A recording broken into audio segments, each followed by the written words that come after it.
17 of Ricky Stenhouse Jr. Look at the hands on AJ Allmendinger. Up in the air goes the 42 of Kyle Larson. Caution comes out. And another contact. Kenson hits. The one of Jamie McMurray flying down pit road.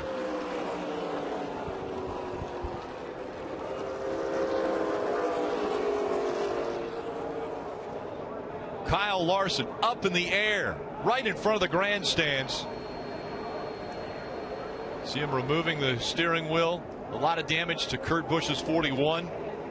We're done. Big disappointment. Daytona 500 winner, hoping to come back and defend. Take a look. This is what happened to the 42.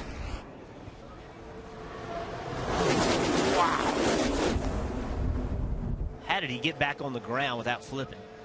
See right here, he gets down low. The 17 of Ricky Stenhouse tries to fill the upper lane. The 42 tries to block. And as you said, the 42 was destined to go airborne. The roof flaps deployed, setting the 42 back on the ground. And as that happened, the 41 of Kurt Busch. Kyle Busch and Dillon side trouble. Car hard in the wall. Two of them. Keselowski to the line. Caution had waved with Keselowski the leader, and crashing are Harvick, Allmendinger, Stenhouse, Truex, Labonte, and everybody else. Good job today, Brad. That was you, man, managing that.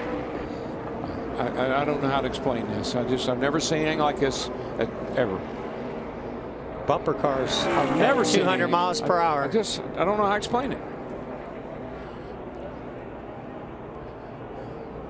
Similar to yesterday, caution flies in the last 1,000 feet of the race. The field is frozen at the moment of caution, but Brad Keselowski clearly was out ahead of the pack. Yeah, and will be the winner. Any way you cut it, the two was the leader. Upper left is the caution light. This is synced up with the video to establish the moment of caution into the tri-oval. Contact between Truex and Allmendinger, and then Cole Witt turns Kevin Harvick up and into the wall, and Stenhouse and Allmendinger. Witt slides along and crashes with Truex. Caution is out. Race is effectively over.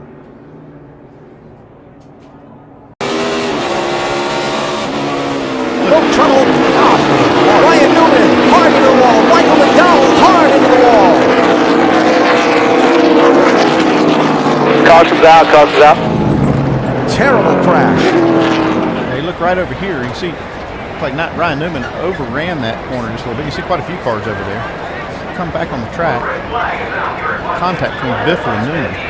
Yes, Biffle came back on the track. Newman was right there. Got into him and hard into that guardrail and the tires. Sends him back out in the middle of the track here into McDowell. You see the rear end housing loose from the car, and then it goes over the fence. That last impact for McDowell was the one that probably knocked the wind out of him. It was Biffle coming back on the track that made Newman try to avoid running into him. There he goes. Oh, there we go. Here we go. Oh, upside down. On the side.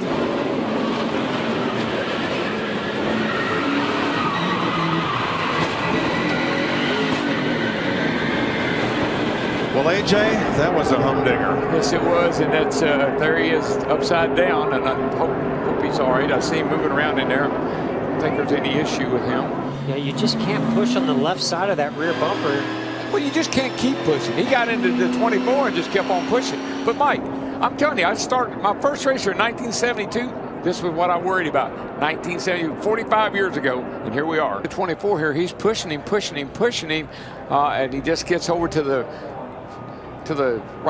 left-hand side here, and you can't push over there. Even got him himself. He was, it was not something that was intentional. He was just trying to push and help, but it actually even got AJ Allmendinger turned around as also. Wow, look at big Danica. impact by Danica into that inside wall. Heck of a lick. Didn't that happen to her at Daytona, where she got into the inside wall and hit hard where a wall jutted out like that? Now, see, I think Chase Elliott was he already had his hands full prior to that. He was trying to get it gathered up, and then AJ came off his rear bumper and then made contact with him again. Also, Logano went for a heck of a ride there, a couple big impacts. Keselowski's up in there. Minor damage for Kevin Harvick. Very aggressively for position before the competition yellow. Elliott's out. Oh, the 6 of Darrell Wallace Jr. is going to go around. He catches the 48. The big one happens in front. 2 of Austin Dillon is collected. 3 of Ty Dillon gets through. Definitely left front damage. Brennan Poole involved in the 48. You see the 19 part. Daniel Suarez. A win already this season. Austin Dillon, last year's winner in the Xfinity Series race on this 4th of July weekend.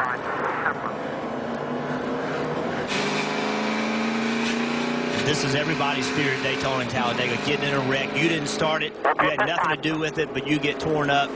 It is what makes Daytona so frustrating for drivers. It's so much fun to race here, so much energy, compelling to win, but it is so frustrating to get caught up in somebody else's wreck.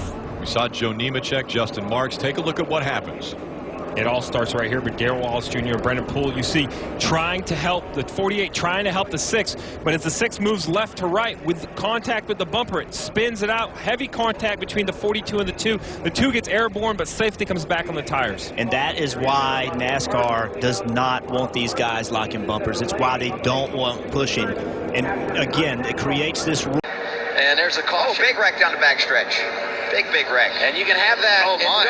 Car high. Matt Jaskell in the 13, sitting up on top.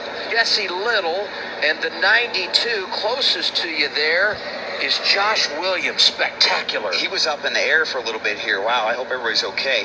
Holy smokes. I mean, that's that self-cleaning effect of the banking and how everything ends up on the bottom, but I don't know how they all ended up in that spot. Jeez. The AMR safety team is there and checking on both drivers. You want to see those window nets come down. And that's the first sign from the driver to safety officials that they are okay. Pretty wild sequence of events there, Brad. I mean, the cars don't look like they have huge damage from certain areas, like no big hard hits. But it seemed like the wreck just kept going and going and going. Yeah, I mean, I looked up here as they were wrecking off a turn 2, and you could see the roof of one of the cars as it was flying. So there goes Jesse Little spinning. Josh Williams spins to the outside, and then here comes Jaskell in the 13, and just so much momentum gets him up on top of the 78. And that's where if you get just a little bit of a tap from behind, you're gone at this track. It is so hard to be able to steer it and save it.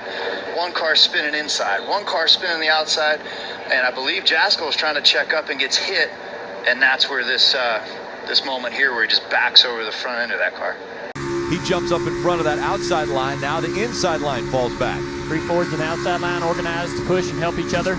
Oh, and around goes the 22. A hard hit by Joey Logano. We're in it, guys. The 41. Logano was running in the 2nd position up there on that outside line. Left rear tire blew out on the 22 car.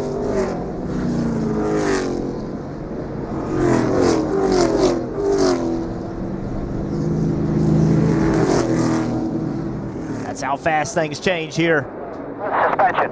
The hood's up. It doesn't look terrible. Bring it to me. We'll get that tape down. Rear bond cut. Get the backing off of it, guys. Damage to the 41. That's red 41. Look at all this inside. That's foam from the door. Yeah, the left rear tire is trying to destroy.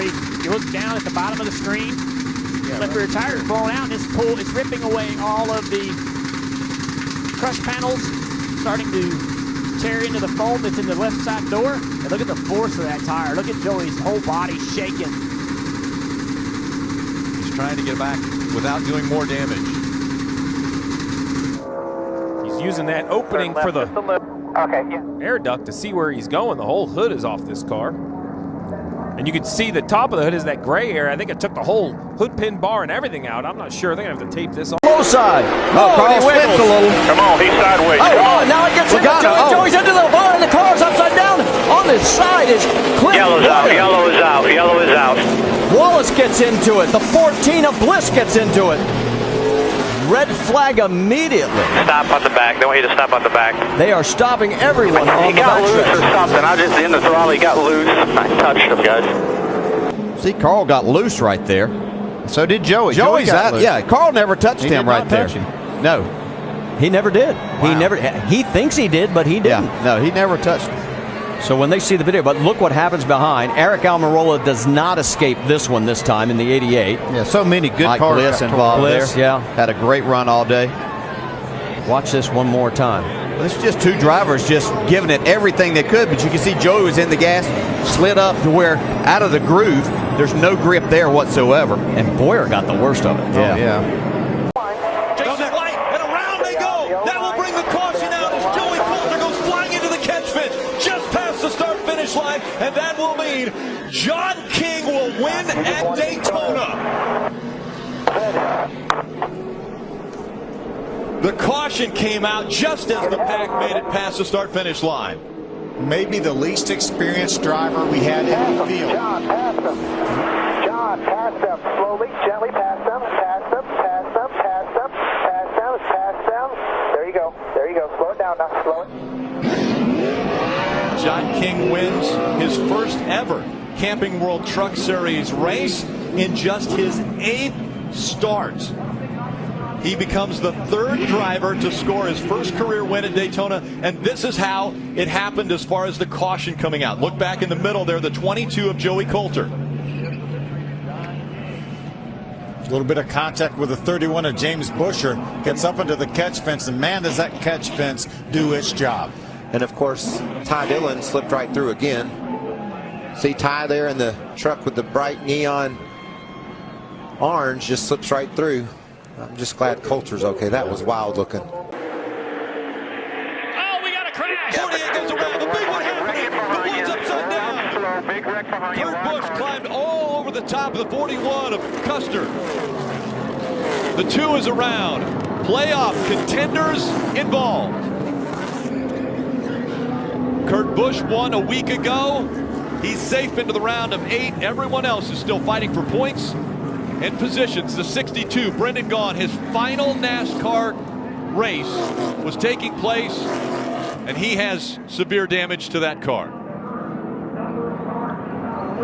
You see the 1, Kurt Busch got up and on top of the 41 of Cole Custer.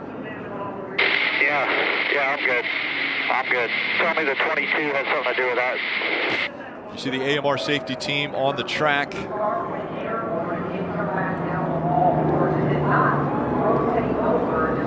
Oh, Clint Boyer's out of his car. His day is done. 2-car looks unscathed here as he was spinning around, just has some flat tires to get back to pit road to change. Daniel Suarez with heavy right front damage here. We were just talking about Daniel. 14-car has the 48-car out of control through the tri-oval and gets into the left rear quarter panel and turns the 48.